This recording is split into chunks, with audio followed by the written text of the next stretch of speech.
and it's just a big deal that we do this every second Saturday in August. Is this military convention, and I want to really put the pressure on us to take it more to heart because we got husbands, spouses who are in the military, and the question for all of us as Black people, ideally, would be, if not now, when?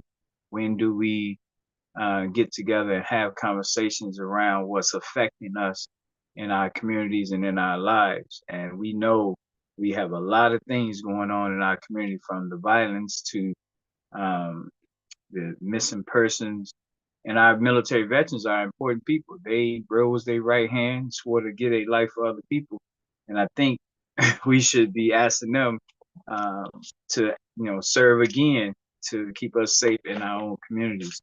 And that don't mean that they have to be out there playing like they're the police now. They could be adding value in many other ways. So here's how this is gonna go. I'm gonna be interviewing. I was supposed to interview Ryan Hodge from 10:05 to 10:10. Ryan and I, we have a scheduling conflict now, so Ryan interview will be after this showing. So it's going to be at some point throughout the day that I'm going to interview Ryan. He's a Gary resident, born and raised in Gary. He's an Air Force veteran, is doing some wonderful things, has an amazing daughter that we were going to talk about her trajectory and what she's doing as well. So Ryan Hodge is someone that you guys should follow. He's a great Black male to have in your orbit. At 10:10, so in 8 minutes, we'll have a Navy veteran, Gary, Indiana, Stephanie Murphy, and I'm going to have the pleasure of introducing her to you guys so you can meet this queen. So between now and 10:10, I'm about to go over, in a nutshell, the other aspects of what the National Block Club University is doing while we're doing these conversations now, but where these conversations are going to lead to. So let me put this up on the screen. I'm going to be right back. So please just take a peek at this. When I come back, I'm going to explain the bigger picture of what we're doing and what we hope to see come out of these commitments. But this is the flyer here. I'm going to go on mute. Give me less than 2 minutes.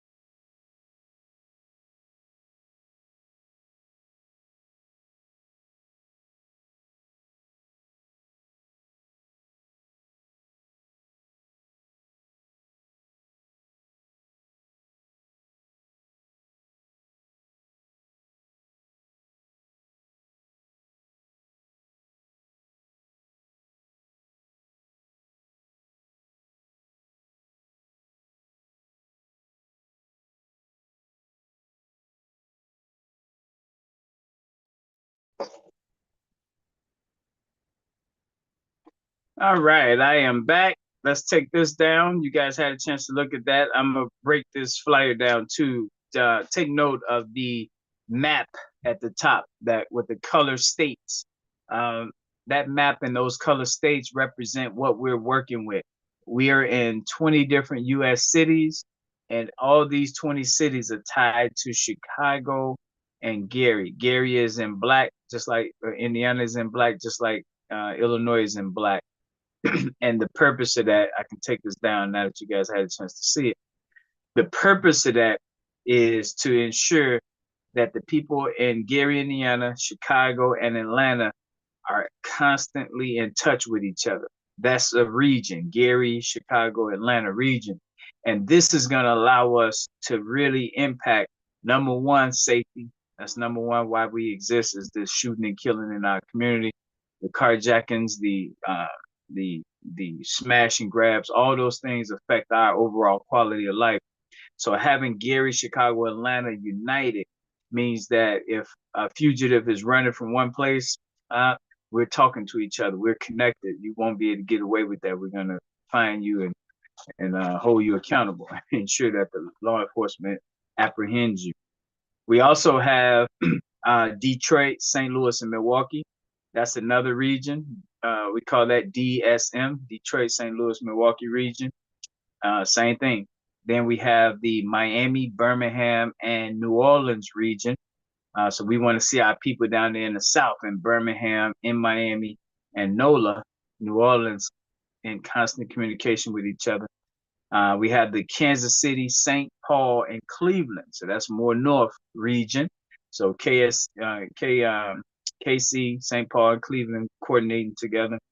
The LA, San Diego, that's West Coast. We want to see them really getting to know each other. Then we have the Dallas and Memphis, that's in the South as a region. And the biggest region we have is the East Coast, Boston, Philadelphia, DC, Norfolk, and New York City. So I just read to you 21 cities inside of 7 different regions. And today and every single weekend, the goal is to make sure every region has someone represented. That's what should have been happening today.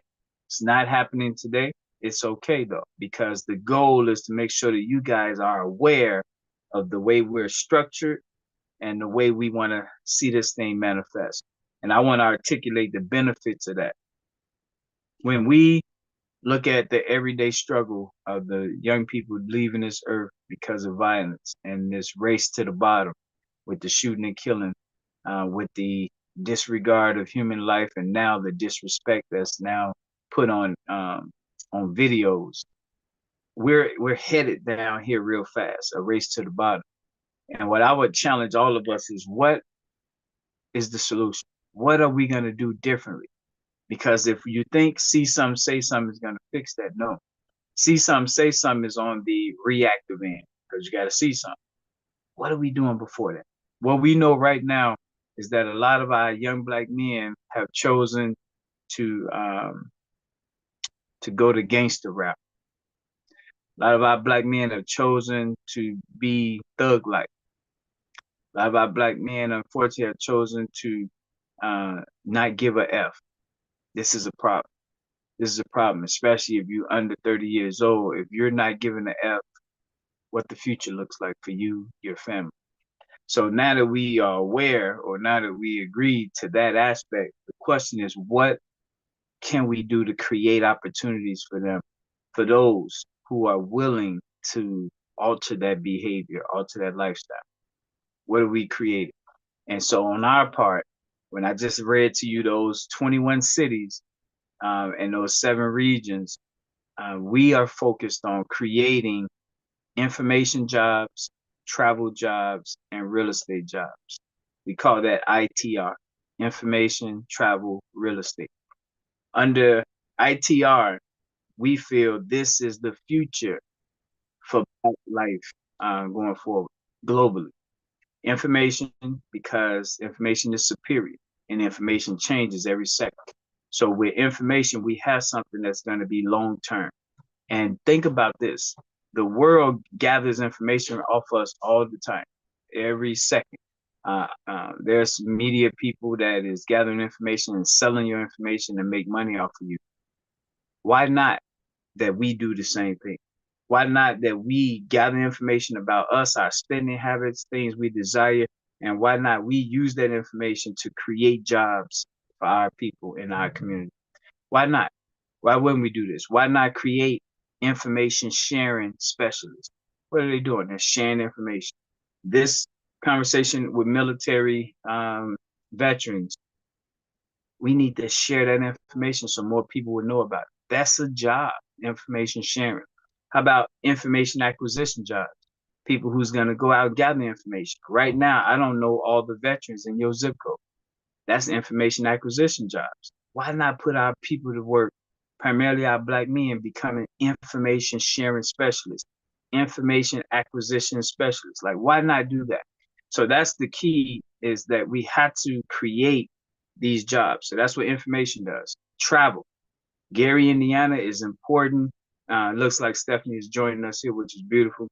Gary, Indiana is crucial because of where it sits in America, and it's right next to Chicago. So Gary being so important, a Black city, the vision is that people will be traveling to Gary for these conventions every single week. Is that superstar Stephanie? I can't hear you. You saying you can't hear me? Let me see if the audio is up on your end.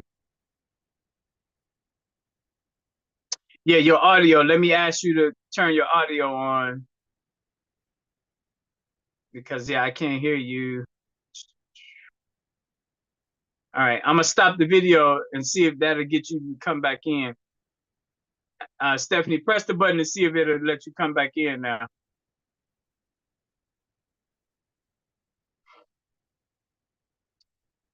Let's see if that will let her back in.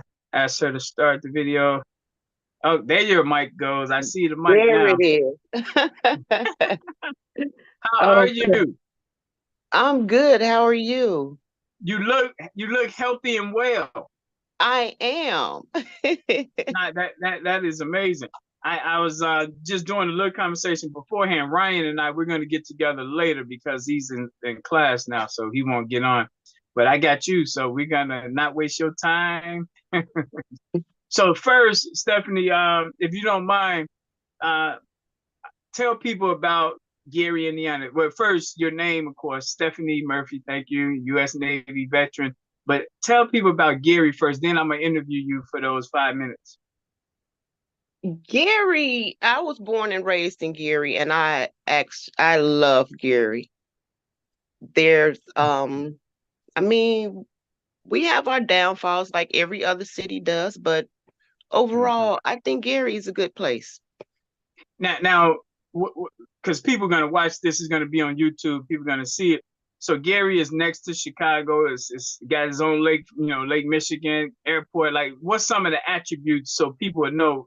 Got to talk about MJ House, but what's some of the attributes so people would know?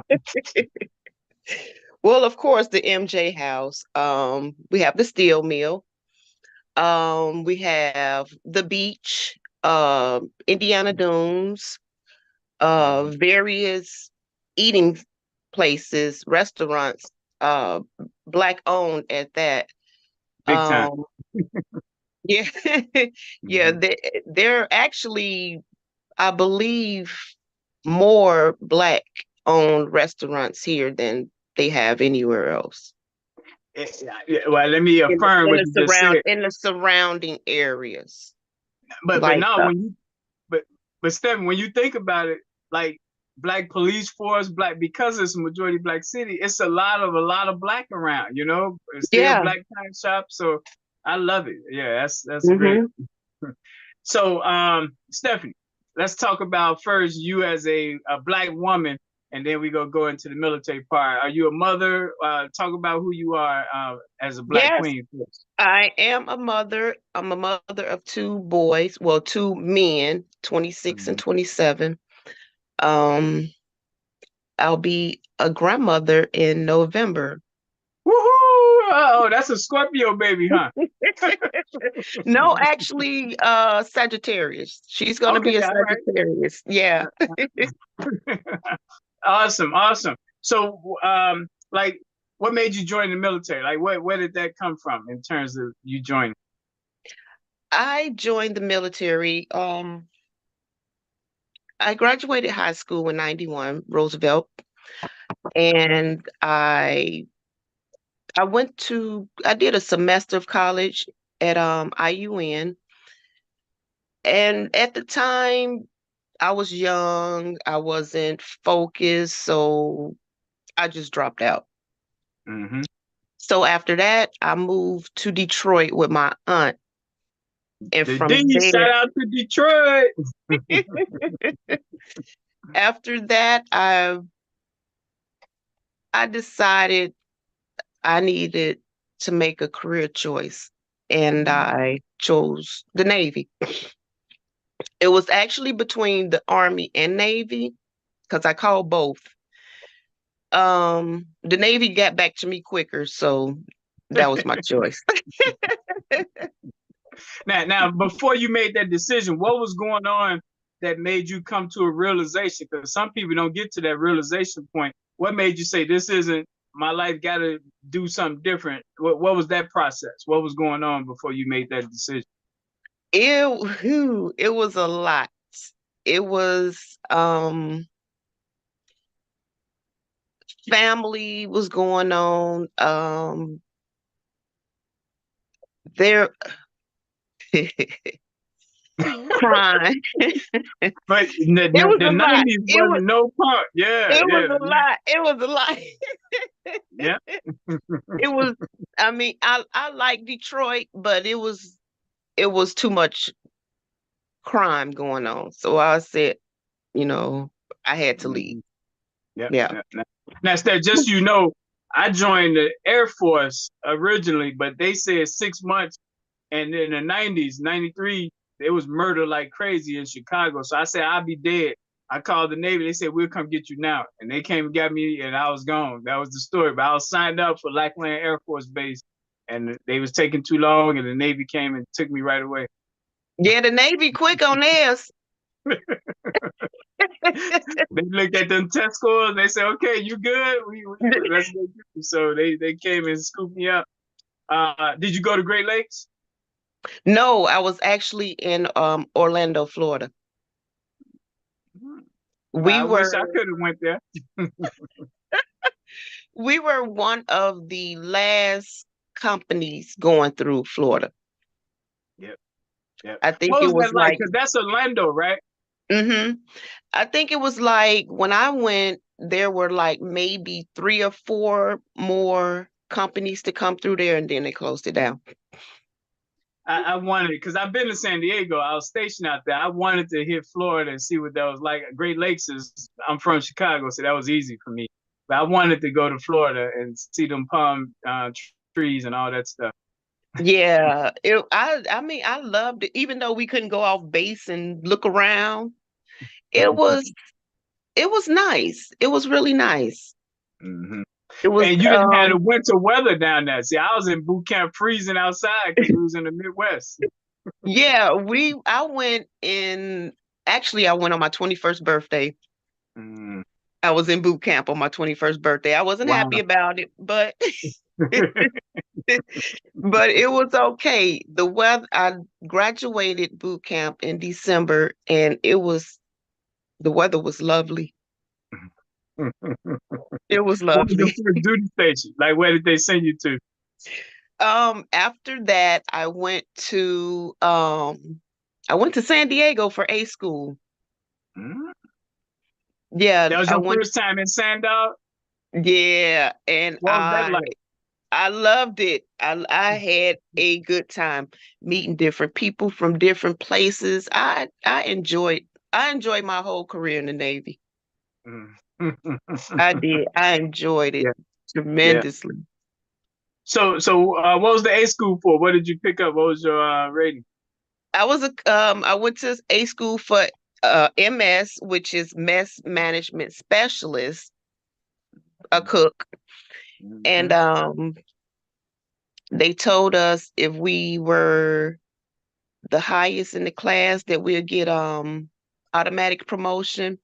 So that's what I strove for. I strive Mm. to make, I wanted to be the number one in that class, and I Yeah. got it. Did you? Yep. So is that legal? That Yeah, it's don't sound legal. like that's legal. Really? Yeah, it was legal. It was part of their program.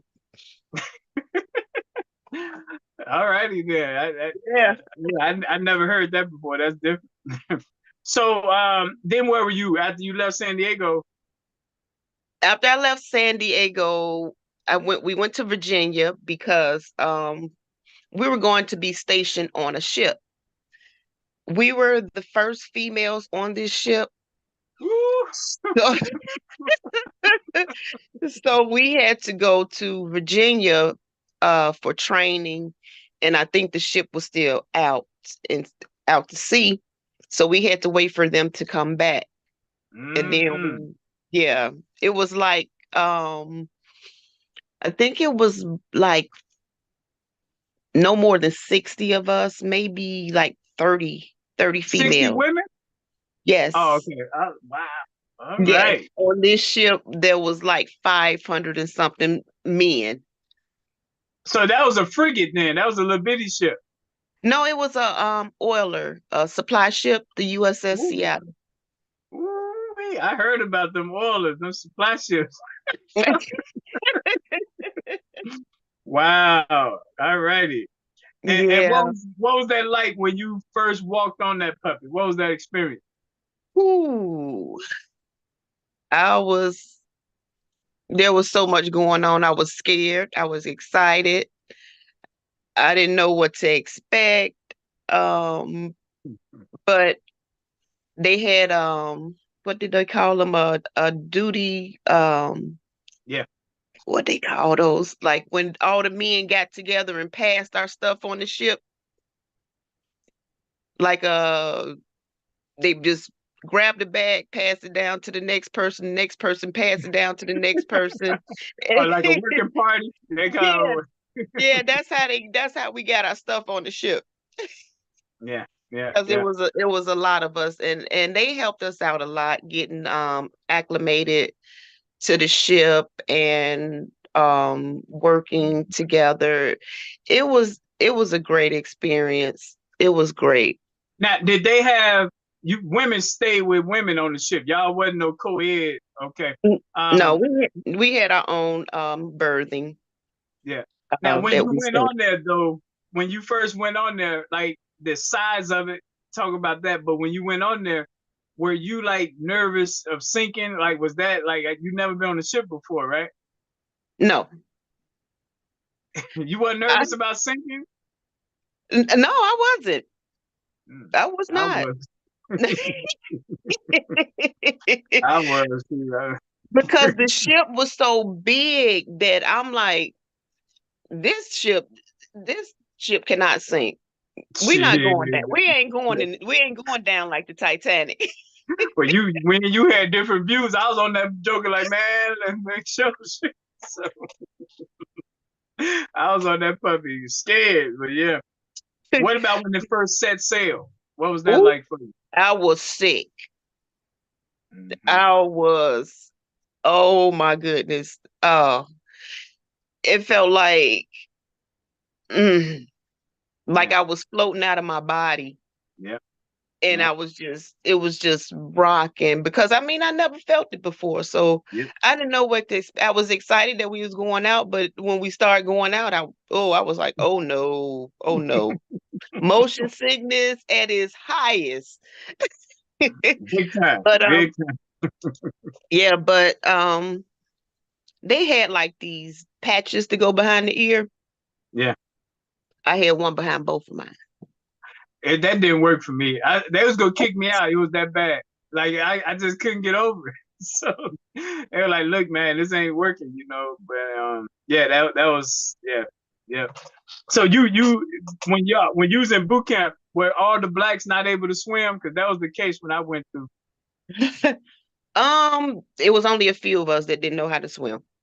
Oh, good. Well, that's a good. It was all the ones who couldn't swim was us. So I was like And that. they were all females. All the men knew how to swim. It was all the females that didn't know how to swim.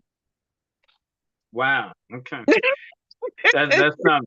So did you go on the West Pack or East Coast, East Pack? East Coast. Yeah, so I So did a med cruise, a 6 month med cruise. so what were some of the places you hit? We went to Italy, we went to Spain. Actually, um, we got into a wreck, a shipwreck, um, on our way out. We were 10 days into, no, we were like, um, yeah, it was 10 days into the cruise. We were replenishing another ship and their Mm, compass was off, and we actually ran into the ship that we were refueling. that is horrible. I know Yeah, y'all OSs got in trouble, boy. That's unacceptable. yeah, we had to go into Spain. They knocked out the whole helo hangar where all the Mm, mm. helicopters and stuff were. They knocked all of that out. So we had to go into Spain to get it repaired, and the skipper had to resign. Yeah, yeah, yeah. That's serious stuff. So yeah. Yeah, so from then, he didn't have to resign until we got back though. Um, they let him finish out the cruise. We went to Turkey, Greece. We went through the Suez Canal. Mhm. Um, I got to see Jerusalem. Oh, did you? Okay. Yeah. Um, we went to on the way back. We went to the skipper took us to the Bahamas. So we got to go to the Bahamas and have fun Mhm. before he That, left. that was like at the end of it. That's what y'all did. Yeah. Yeah. The end of ours, they took us to Oakland or San Francisco after we did the 6 months. That's where we went to kind of have cooling off period and recreation. So that was cool. Yeah. Yeah. Now so when I went in '93. When I went in, I want to say probably 5 years later as a reservist. At that point, they had women on the aircraft carriers because I think it took longer before they got on those. And I was on my ship that I was on. It was only three females. It was 2,997 men and three ladies, and they were all officers. So they weren't messing around. But down there with the regular folk, they was up high. But I said, okay, this won't work if they down there with the general population. And so when I went in on the Eisenhower, that's when it was fully integrated, and my eyes were shocked at what I saw in terms of just how close people were, the interactions. I was really like, wow, this wouldn't have worked with me for 6 months. This was just 2 weeks at a time we were going out. So what was that like with relationships on the ship that you guys had?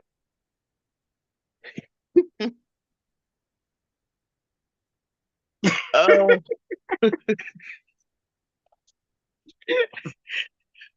I mean, were people trying to date, or because most people, y- they they were. And what's so crazy is, mind you, we were the first females on the ship. It was only a handful of us. We actually, I don't know how this happened, but we were out to sea. Um, some of the wives called and were concerned about the females messing around with their husbands. yeah, We I had, can see that. when I tell you them JAG investigators flew in on this ship to investigate, we had JAG officers to fly in to But that was investigate. before cell phones, right? Yes, yes.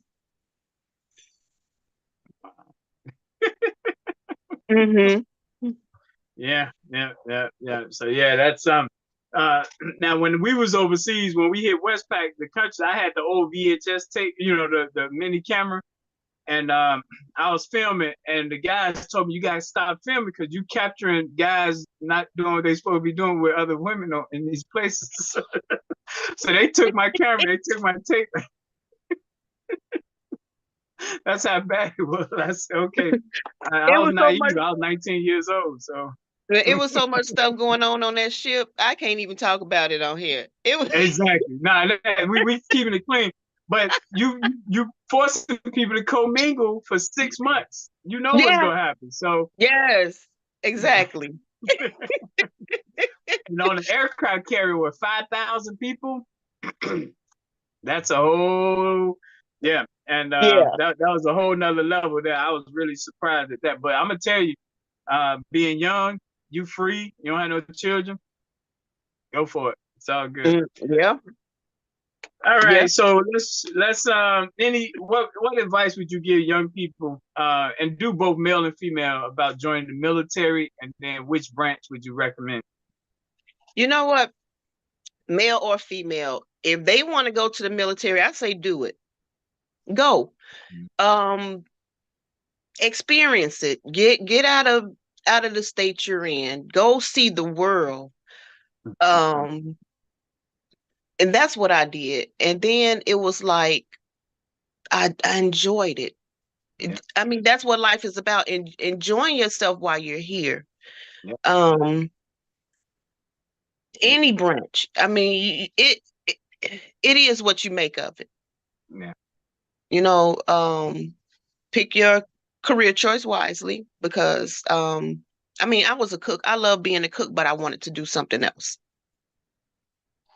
But but Um, but did you know that going in? Like you picked cook. Why did you pick that? Because they gave you options. What made you select?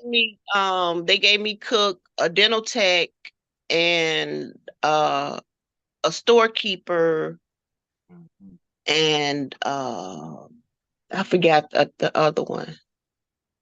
I forgot the other one, but I chose dental tech at first because when I was little, I always wanted to be a dentist. So I chose dental Mhm, tech, mhm. and I think it was full. So the next one was the cook. So I was like, all right, I'll do that because I've been cooking since I've been 8 years old. It couldn't be that hard. But did you pick because they? I remember them asking me, did you want to be an airman, a boatswain mate, or something else? And I chose airman, and so all my menu options were dealing with the air side. Did they offer that to you? No. Mm-mm. Maybe that came later on because, like I said, I went in '93, so maybe that was after they started giving you the options on what you wanted to do like that. I don't know because I went in 93 too.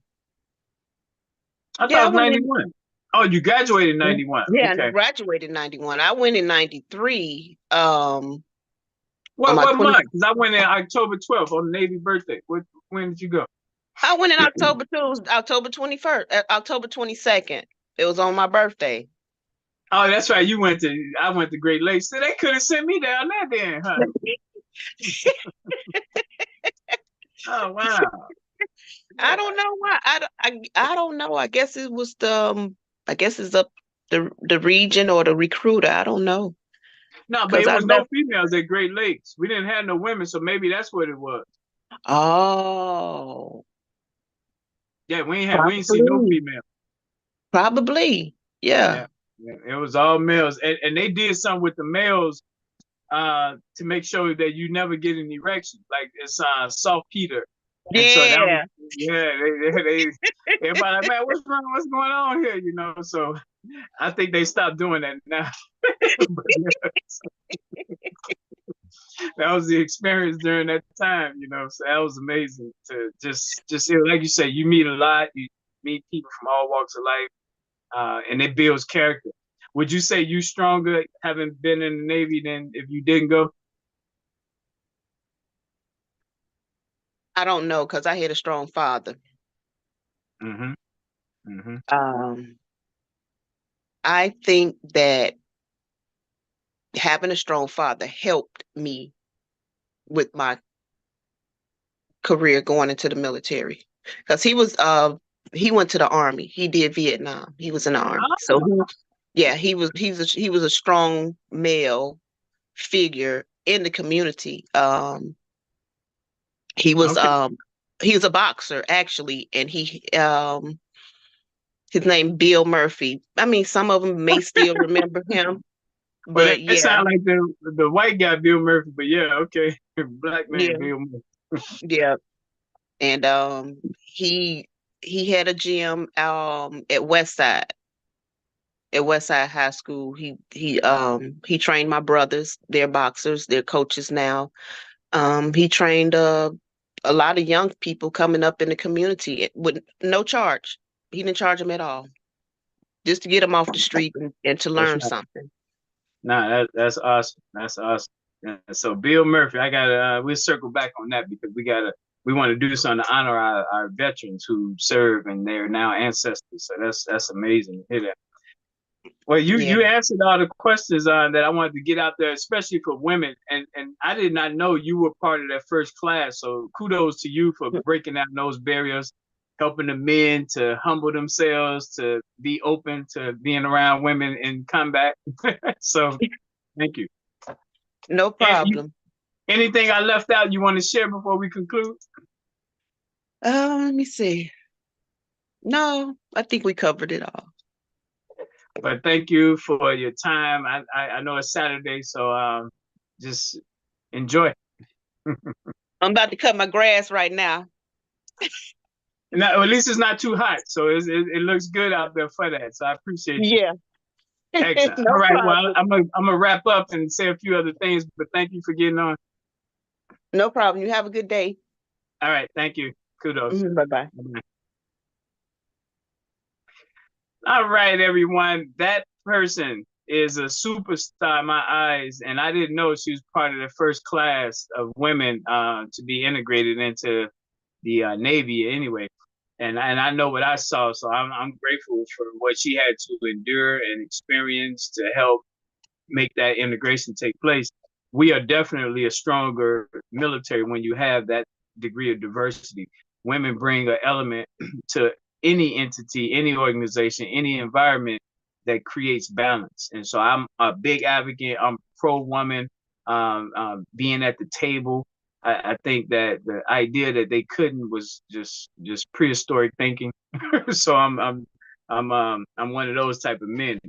So let me do this because I thank you guys for sticking with me here and listening to that interview, that superstar Navy veteran. Before she got on, though, I was going through ITR, so I want to complete that so you guys can walk away knowing why these conventions. I'm calling them conversations right now before we get to the physical conventions. But the reason why this matters. So the information jobs is what we got to create so that we can make sure that we're having reasons to hire our own people in the community. The travel is with the Gary, Indiana conventions and the Chicago summits, which is every fourth weekend of the month. We need to have a reason that in Metcalfe, Mississippi, that they are raising money so that they can come to, in this case, Gary, Indiana, to participate in the military convention, the nursing convention, the technology convention, the chef convention. We need people in LA raising money so that they can come to Gary, Indiana for the teachers convention, the farmers convention. We need people all the way down in Miami raising money so that they can come up to Gary for the convention dealing with martial arts and karate, dealing with our carpenters and plumbers. So my point to you guys is the travel is because of the conventions and the Chicago summits that will motivate our people from all over this country to start to travel. And when we're traveling, we're getting to know new people. You heard Stephanie talk about the people she met traveling, things of that nature. Travel to me is the missing element when we talk about stopping violence. This is America. And just imagine us traveling back and forth on strategic purpose, because people are traveling now. They going on the boat cruises, Bahamas, they're doing all that wonderful stuff. But this is strategic because what we're doing right here is we're taking information house by house, person by person, block by block, and we're matching it. So if you tell me your father's in the Navy, Stephanie in the Navy, I'm in the Navy, we're going to make sure the Navy people know each other in every city. And then once a year, we're going to have this convention. So think about what this does for Black society, that we're constantly gathering information 365 days a year.